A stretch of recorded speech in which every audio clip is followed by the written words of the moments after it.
약사님, 요즘 바이러스에 걸릴까봐 여기저기 정보를 검색하다 보니 건강한 사람이나 면역력이 높은 사람이 오히려 더 위험하다는 말도 있던데 이게 사실인가요?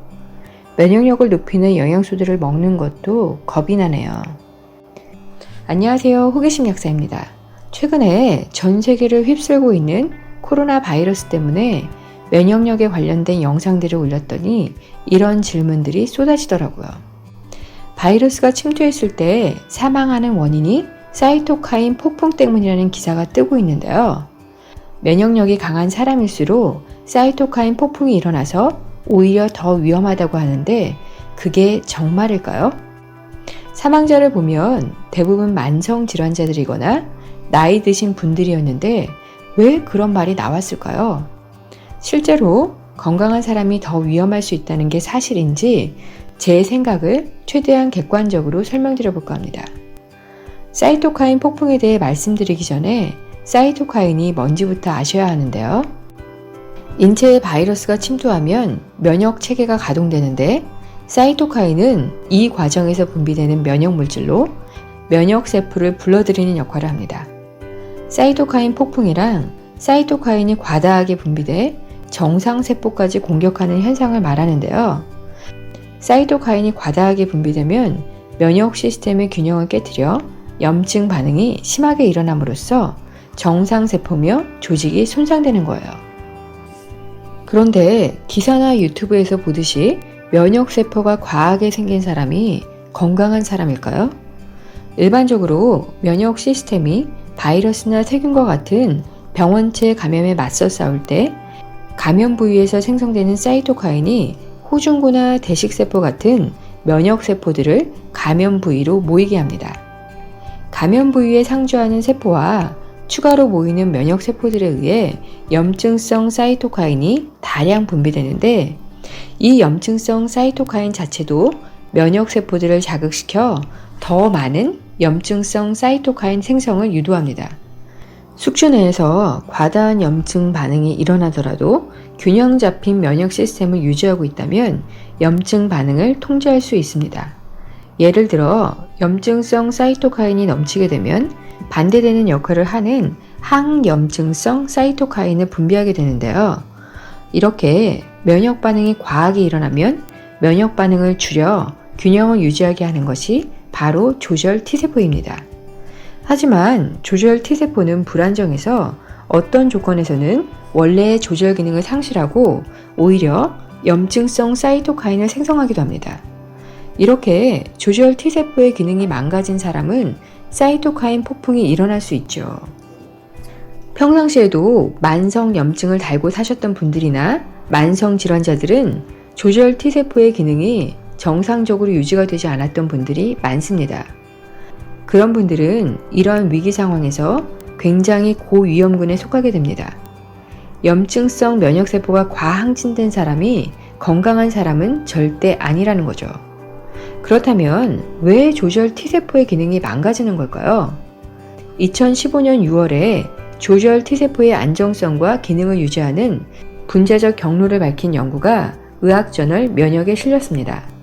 미국 라호야 알레르기 및 면역 연구소에 의해 발표된 연구입니다.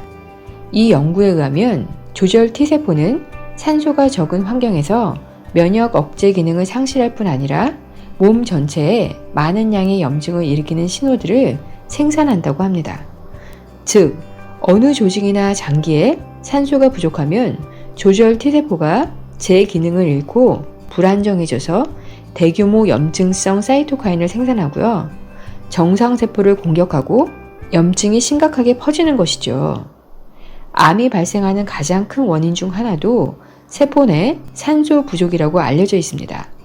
그만큼 세포의 기능 유지에 있어서 산소 포화도는 매우 중요합니다. 그렇다면 저산소증이 발생하는 이유는 무엇일까요? 첫째, 혈관 막힘이나 혈어가 그 원인입니다. 산소를 운반하는 충분한 혈액이 부족하거나 혈관이 막혀 세포에까지 충분한 산소가 공급되지 못하기 때문입니다.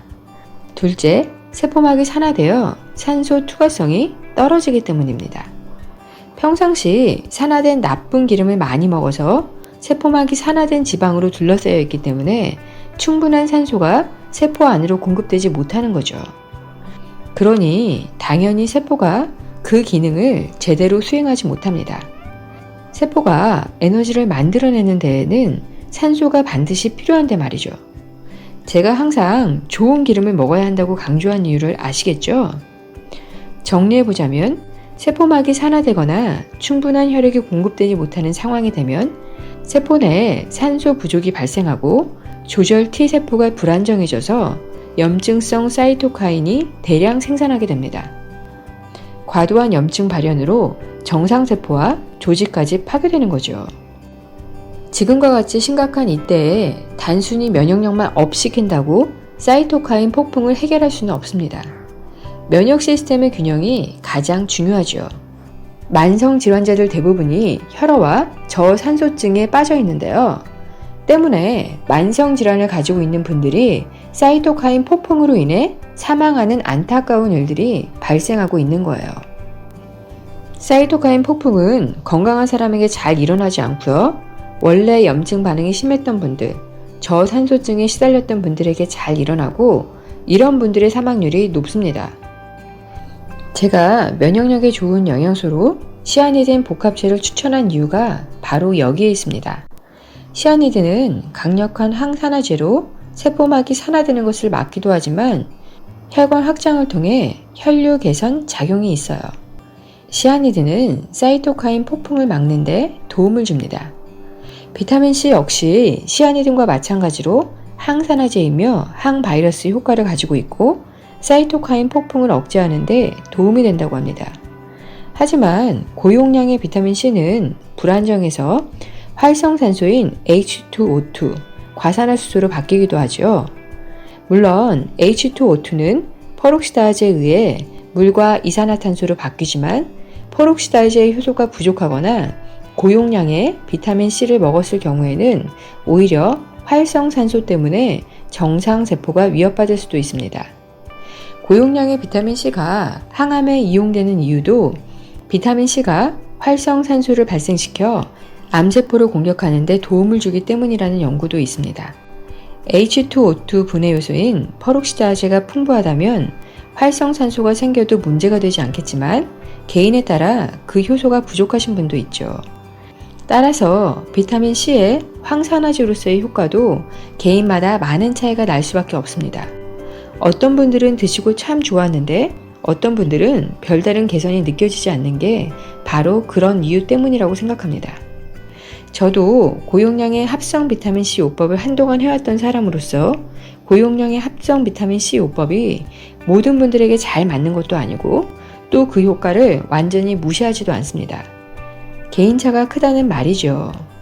고용량의 비타민C 요법이 어떤 분들에게는 활성산소를 발생시켜 정상세포도 공격할 수 있기 때문에 드시더라도 단기적으로 드시고요.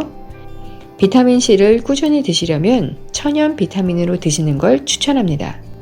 천연 비타민에는 비타민C의 좋은 작용을 증가시켜줄 퀘르세틴, 루틴, 헤스페리딘 또한 풍부하거든요.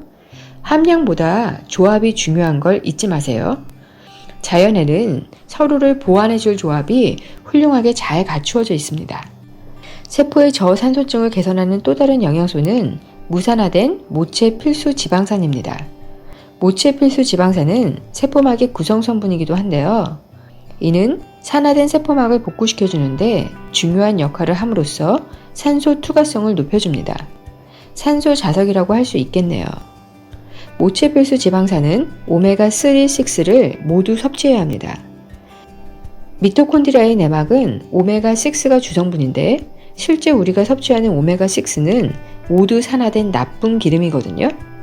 세포의 기능을 잘 유지하기 위해선 미토콘드리아가 건강해야 하고 미토콘드리아의 내막이 산화된 지방산으로 둘러싸여 있다면 건강할 수가 없습니다. 그래서 산화되지 않는 깨끗한 오메가6 섭취 역시 반드시 필요하죠.